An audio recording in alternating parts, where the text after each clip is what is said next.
If you've worked hard your whole life and freedom still feels far away, this isn't a failure. It's a system shift. You followed the path you were shown. You dedicated your days, your energy, and your focus to a career that promised stability in return for your commitment. You showed up early. You stayed late when needed. You did what was asked of you, and you did it well. This was the agreement, the unspoken contract that generations before you had relied upon. That trust was not misplaced. It was based on a model that worked for a very long time. But somewhere along the way, the ground beneath your feet began to move. The changes were subtle at first, almost imperceptible, like a slow tide turning. You might have felt it as a vague sense of unease. Perhaps a colleague was let go unexpectedly. Maybe the pension plan was replaced with something less certain. You saw younger people coming in with different skills and different expectations. You did what you were told. You stayed loyal. You expected safety in return. Many people over 50 did the same thing. No grand announcement, no formal memo explaining the new terms of engagement. The world of work simply evolved, driven by technology, global competition, and a relentless pace of innovation. The very structure that once provided a clear and predictable ladder to success began to dismantle itself, leaving many seasoned professionals standing on a rung that led nowhere. The feeling of being left behind, or of running in place just to keep up, is not a reflection of your effort or your worth. It is the result of a profound, systemic transformation that has redefined the nature of a career. This is not a story about blame. It is not about pointing fingers at employers or lamenting the past. It is a story about understanding. It is about seeing the new landscape with clear eyes so you can navigate it with intention and with grace. More than that, this is a story about hope. The 9-to-5 workday, that familiar rhythm that has structured the lives of millions, was not born of nature. It was an invention, a solution designed for a specific time and a specific problem. Its roots trace back to the Industrial Revolution: factories, assembly lines, mass production. Companies needed a large workforce to be in the same place at the same time, performing synchronized tasks. An 8-hour day was a progressive reform, a hard-won victory by labor movements to limit the grueling 10 to 16-hour shifts that were once common. It created a predictable, manageable system for both the employer and the employee. This structure made perfect sense when work was largely physical and location-dependent. This model was built on standardization and efficiency. Everyone started at the same time. Everyone took lunch at the same time. Everyone went home at the same time. This predictability was the system's greatest strength. It allowed companies to scale and workers to build lives around a stable schedule. Families could plan dinners. Communities could organize evening events, traffic patterns, television programming. The 9-to-5 was more than a work schedule. It was the scaffolding upon which modern society was built. But this entire system was designed for a world that was fundamentally slower and more predictable than the one we live in today. It was built for large, stable industries where change happened over decades, not months. The skills you learned at 20 were often still relevant at 50. The company you joined was likely to be a pillar of the community for generations. The 9-to-5 model was not designed for the digital age gig economy speed of global communication, constant need to adapt and learn new things. It was a brilliant solution for its time, but that time has passed. The blueprint is now outdated. The world today operates on a completely different set of principles than the one that created the 9-to-5 job. The most significant driver of this change has been technology.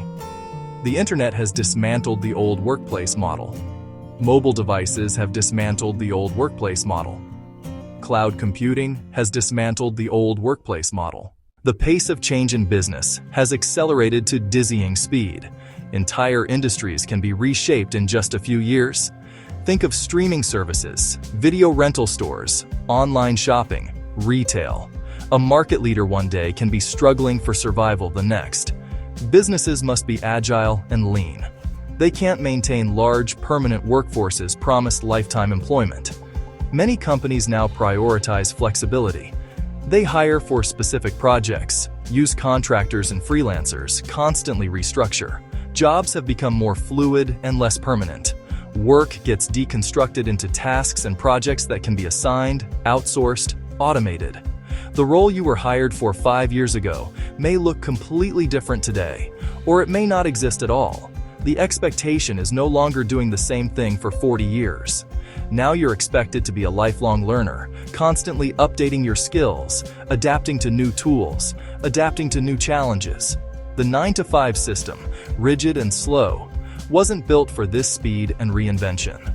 The foundation of the traditional career path has developed deep cracks. The ladder has been replaced by a jungle gym. Movement can be sideways, diagonal, or downward before heading up again. For generations, there was an unspoken contract between employee and employer, a deeply ingrained cultural understanding. That contract was simple. You give us your time, your talent, your loyalty. We will give you a steady paycheck, benefits, and a secure place to work until you retire. This was the bedrock of the middle-class dream. It allowed people to buy homes, raise families, and plan for the future with a reasonable degree of confidence. Staying with one company for 20 years, 30 years, or even 40 years was seen as a sign of character and reliability. It was a source of pride. You were part of a corporate family, and you trusted that the family would take care of you. But in recent decades, that unspoken contract has been unilaterally rewritten by the forces of the new economy. It began with corporate downsizing in the 1980s and the 1990s, when even profitable companies began to lay off loyal, long-term employees to improve their bottom line and satisfy shareholder demands. The message, though often unspoken, was clear. Loyalty was no longer a shield. Your job was not guaranteed, no matter how hard you worked or how long you had been there. The focus shifted from long-term stability to short-term profits. This was a profound and painful betrayal for millions of workers who had kept their end of the bargain, only to find that the other side had changed the terms. Today, lifetime security is almost quaint. Mergers can make departments redundant overnight. A new CEO may not include your division. Technology can make your expertise less relevant. The realization that the old rules no longer apply can be, a deeply painful experience.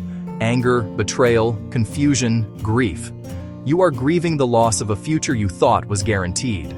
You are grieving the loss of a system that provided order and predictability. It is tempting to think, if only I had done something differently. Changed jobs more often, learned a different skill, been more aggressive in your career. Self-blame is natural but unproductive. It keeps you stuck. Give yourself grace to acknowledge the pain without letting it define you. This is not about being a victim. It is about being a realist. Global competition, technological disruption, and a corporate ethos that prioritizes shareholder value. Recognizing this is not surrender. It is clarity. It is like a sailor realizing the wind has changed. You don't blame yourself for the wind. You adjust your sails. This new reality requires a new mindset. The old mindset: my company will take care of me. The new mindset: I am the CEO of my own career. This does not mean you go it alone. It means you are in the driver's seat, managing your skills, building your network, creating your own sources of security. Daunting, yes, but also empowering. You are no longer waiting for permission. When a system changes, the wisest thing you can do is change with it. You don't throw away your experience. It is your most valuable asset. You may be feeling an exhaustion that runs deeper than tired, a heavy blanket of cynicism, emotional emptiness, a lack of motivation. You might dread Monday mornings or feel constant low-grade anxiety. This state has a name: burnout. For too long, we were told burnout is a personal failing, weakness, inability to handle pressure, lack of resilience. This is one of the most damaging lies of the old culture. Burnout is not a flaw in your character. Burnout is a signal, crucial feedback from your body, your mind, your spirit. It is an alarm telling you your situation is unsustainable. Something is fundamentally misaligned: your values, your energy, or your control. Ignoring it is like ignoring the oil light. Eventually, the engine seizes. The goal is not to push through. A weekend off helps, but if conditions don't change, you end up back where you started. The true purpose is to invite you to pause and listen. Get curious. What specifically is draining your energy? The fire hose of emails, a difficult colleague, feeling unseen. Getting specific is the first step. Then take small, intentional actions. Not a dramatic overnight decision, but reclaiming small pockets of agency. Can you structure one part of your day? Take a full lunch away from your desk? Find one task that connects to a larger purpose? Perhaps mentor someone. Imagine you have been playing a board game your entire life. You know all the rules by heart. You have developed strategies that served you for decades. You move your piece, you collect your rewards, you advance toward the finish line. But one day, everyone else seems to be playing a different game. The board looks the same, but the rules changed. The way to win is no longer the same. You were never given a new rule book. You were never told the game had been updated. This is what has happened in the world of work. You did not miss a memo. The rules shifted slowly, gradually, and quietly. This reframe is a gift. It can liberate you from self-blame and regret. It lets you stop asking, "What did I do wrong?" That question is a dead end. A better question is, "What can I do now, knowing what I know?" It opens possibilities, moves you from reaction to creation. When rules change, achieve clarity. Become a student of the modern job market. Project-based roles, consulting gigs, portfolio careers with multiple income streams. Talk to people in your industry and others. Ask trusted friends, former colleagues, even your children. Read and listen to current trends. In a culture obsessed with youth, it is easy to believe your age is a disadvantage. You may worry your skills are outdated or employers want cheaper talent. It is time to discard that narrative. Your years are your greatest asset. You have depth that cannot be learned in a weekend. You have lived through economic cycles, industry shifts, corporate restructurings. You have seen what works and what does not. This is not just experience. This is wisdom. Think about what your decades have taught you. Negotiate relationships, build consensus, manage difficult clients, communicate with tact and diplomacy, intuitive problem solving, see the big picture, anticipate obstacles. You have cultivated resilience, handled crises without panic, and persevered through long, difficult projects. These are critical, high-value competencies. Learn to articulate your value. Don't list titles, tell stories. Think of moments where you made a difference. Frame them as case studies. Instead of managed a team of 10, say, I led a team through a major software transition. With clear communication and training, we finished on time and increased productivity by 15%. Concrete, measurable results are powerful and persuasive. Facing a new reality can feel overwhelming. You may feel pressure to make a huge change, which leads to paralysis. You do not need a 5-year plan. You need a starting point. Small, manageable, consistent steps build momentum. These small actions create a positive feedback loop. A little more clarity, energy, and courage each time. First, take one quiet hour for yourself. Find a place without interruptions. Take out a notebook and a pen. At the top, write, "My strengths." Think back over your career and life. Write every single thing you are good at, no matter how small. Are you a good listener? Do you stay calm in a crisis? Are you excellent at organizing information? Do you make people feel comfortable? For each strength, recall a specific moment you used it. This is not ego, it is evidence. You are building a case for your value. Second, list the skills you enjoy. Do you love solving puzzles? Teaching? Creating order from chaos? Pick one skill to refresh or deepen. This doesn't require a degree. Watch a few tutorials, read a recent book, take a free mini course. Dedicate 15 minutes a day. Small knowledge gains rebuild confidence. Third, have one low-pressure conversation. Reach out to someone you trust. Ask for their perspective. Don't ask for a job. Seek information and connection. Listen more than you talk. This moment is not an ending. It is not a sign your best years are behind you. It is a turning point, a bend in the road inviting you to choose with intention. The old map, the straight and narrow path to retirement, no longer represents the territory. That can be disorienting, but it is an invitation to become your own cartographer. Begin drawing your new map today, with one small, gentle line. You do not have to figure this out alone. If you are looking for a clear, calm place to begin, I have created a free guide specifically for people over 50 who want to find clarity without the pressure. It is not another to-do list. It is a series of simple prompts and short, reflective exercises to help you reconnect with your strengths and identify one small next move that feels right for you.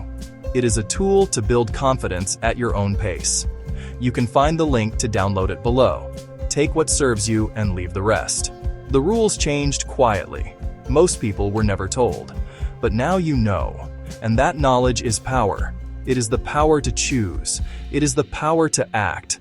Not with panic, but with calm, steady confidence. See your wisdom as currency. Refresh one skill. Have one conversation. Protect your energy. Speak to yourself with earned kindness. This is your time. You are not late. You are not behind. You are exactly where you need to be to begin.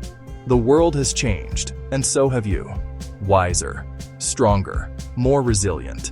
All you have learned and endured has prepared you for this moment.